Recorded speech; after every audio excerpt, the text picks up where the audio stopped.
We're the underdogs, aren't we? Yeah, the great British tradition, we, as British people, we always support the underdogs, don't we? We always support the underdogs. Homelessness. Let me give you an example there. Homelessness. How many times do you go out there and see Pakistanis, Chinese, Indians homeless? Not very many. It's us and it's our people that you see on the streets homeless, and our soldiers. We are the underdogs. Hospitals. Give me an example there. You go into a hospital, how many times you go in there and people don't even speak English? These people are supposed to be treating you and making you well. They don't even speak the same language as you. You've all visited hospitals. You know exactly what I'm talking about. You see all the foreigners in there being treated that we've paid in for. Some of them are in there with interpreters, aren't they? Taxpayer-funded interpreters. Good example is Great Ormond Street. Yeah, exactly. Where my son goes. Yeah, exactly. I mean, you've all seen it. We are the underdogs. Yeah. Jobs. Now companies, they've got this criteria, this ethnic criteria, haven't they? Where they've got to have so many blacks, Pakistanis, Indians, Chinese, irrespective if they're good at their job or not. It's like we're pushed to the back of the queue, aren't we? We're the underdogs. Why? Because our government. Because the European Union is trying to destroy us and create and actually commit genocide on the white race. That's the reason why. They're doing anything they can to stop us. It's conditions where we can actually survive as a people. Which Kurnovic is trying to get rid of us. So that's diversity is what genocide is. Exactly. We've got genocide committed on us. We're going to stop it.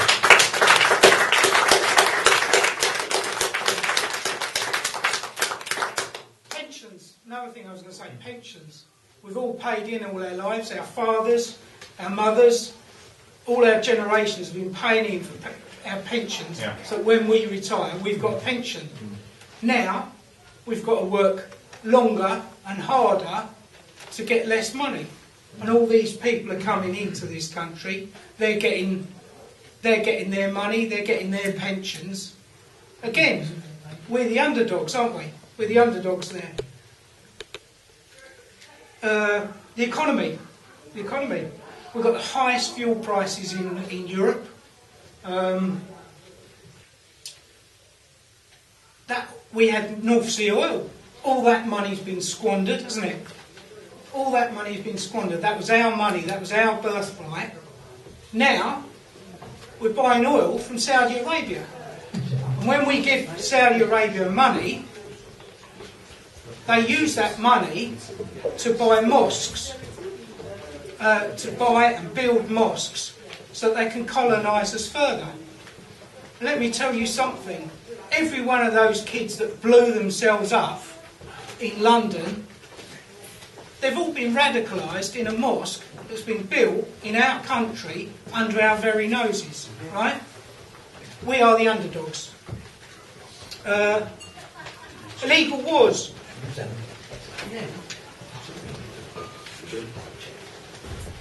You all right, Harry? Yeah, thanks. Glad you could make it. Yeah, you went to the wrong hotel. Yeah. Same story.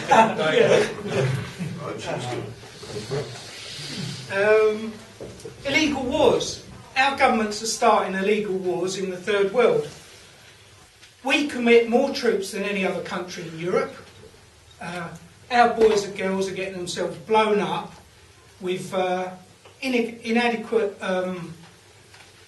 equipment out there. And we're just cannon fodder. Tony Blair and all them war criminals starting illegal wars.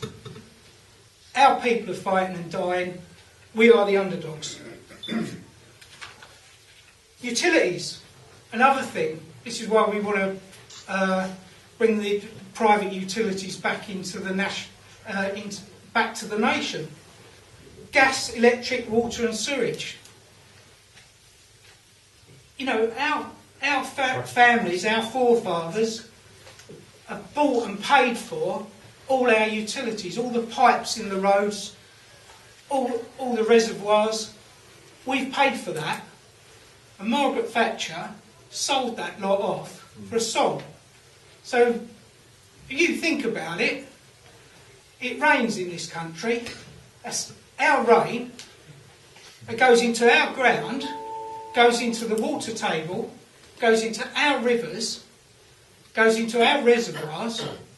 It gets pumped to our houses via the pipes that we paid for, and it's owned by a bloody foreign company. How can that be right? How can that be right? And when we get to power, we will bring that back into ownership of the people that actually paid for that. It's all wrong. And built it. Yeah.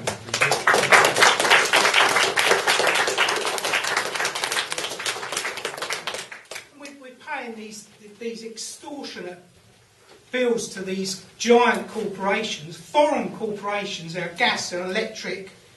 You know, 50,000 people a year die in fuel poverty. Old people are dying in their own homes. We're paying these scumbags extortionate amounts of money. And they're told to put another jumper on. Yeah, told to put another jumper on. Yeah.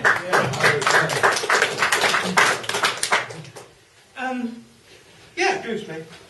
Our present government told us about all this diversity would allow prices to be ground down if we offered up. Don't believe them. Don't hold your breath, young man.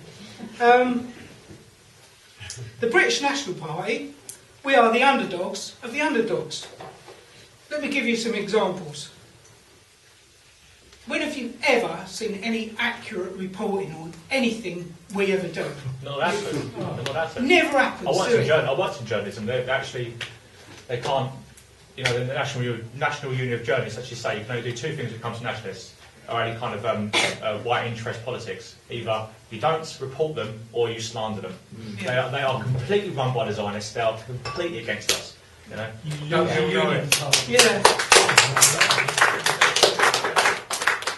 You know, we never get a fair crack of the whip, do we, with the media? Never will. I don't think we ever will. This is why we're all out there on the internet doing our bit. You know, Question Time. An example there. Question Time. That's run by the BBC, isn't it? Yeah. I call them Jimmy Savile's Appreciation Society.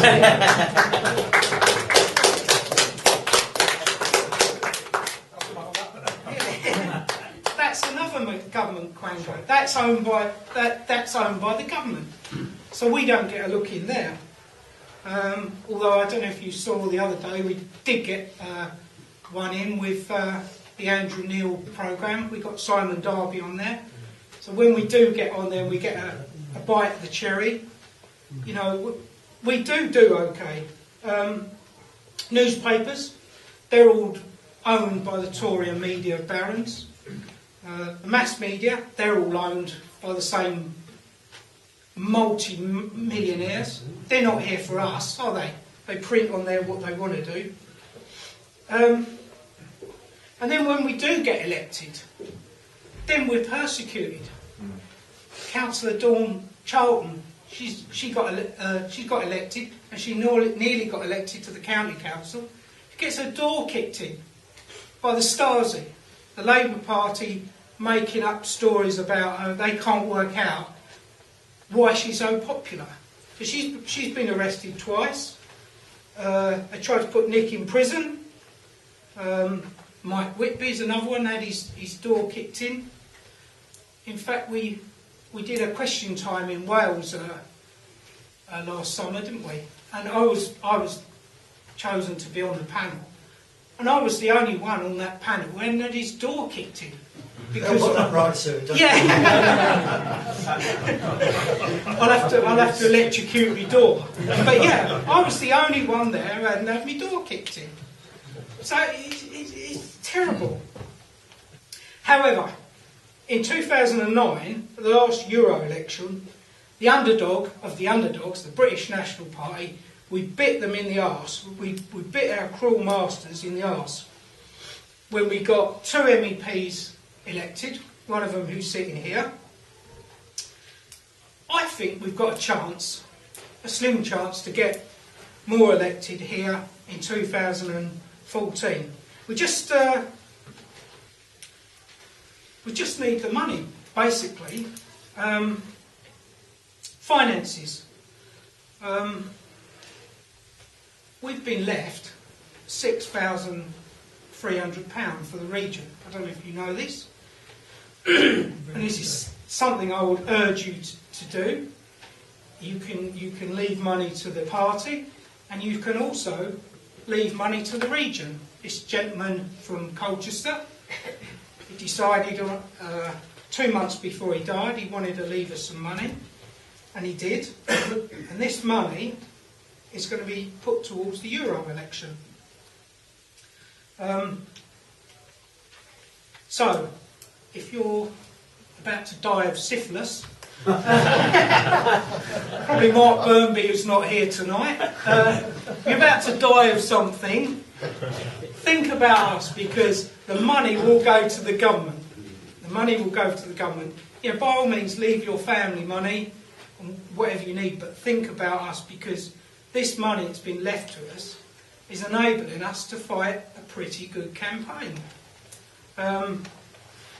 Since I was elected to be your RO, it's my right to take expenses from the Eastern region for travelling up and down the country, going to meetings and staying in hotels, etc.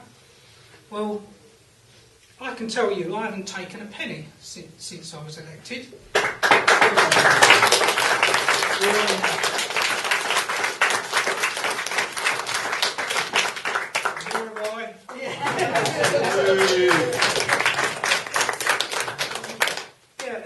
The 2 council seats I hold, I will not take any expenses from them either.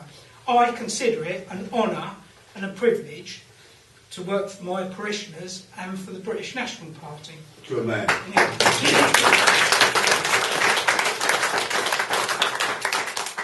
So, we've had the legacy of 6-3. We've saved £2,700 over the last little while. We've had meetings and fundraisers and dinners, etc. I'm hoping we can raise about £3,000 tonight. I don't know if we can, because this Euro election, we've got a one-off opportunity to put out leaflets to more than we've ever done before. And how it works is this: if we get £300, we can do a whole parliamentary constituency. It's your right. When you stand in an election, you get subsidised by the Royal Mail. So each constituency is about 65,000 people, 50 to 65,000. They're bigger constituencies here in Essex at the moment. My target, I want to target 1.5 million households. I want to put a leaflet into their household, telling them about us, giving them our message of hope, and maybe getting them to join up, to become part of us, as we become bigger, and just listen to us, check out our website, etc., etc. So we're looking at raising a few £1,000 tonight if we can. So it's all up to you. I think we're going to have a break now. So I'd like to say a thing before the break. Okay, and we're going to have some sandwiches, come back, and then we can hear from Nick. And I think Nick's going to do a question and answer session tonight. So hope you've enjoyed my little rant.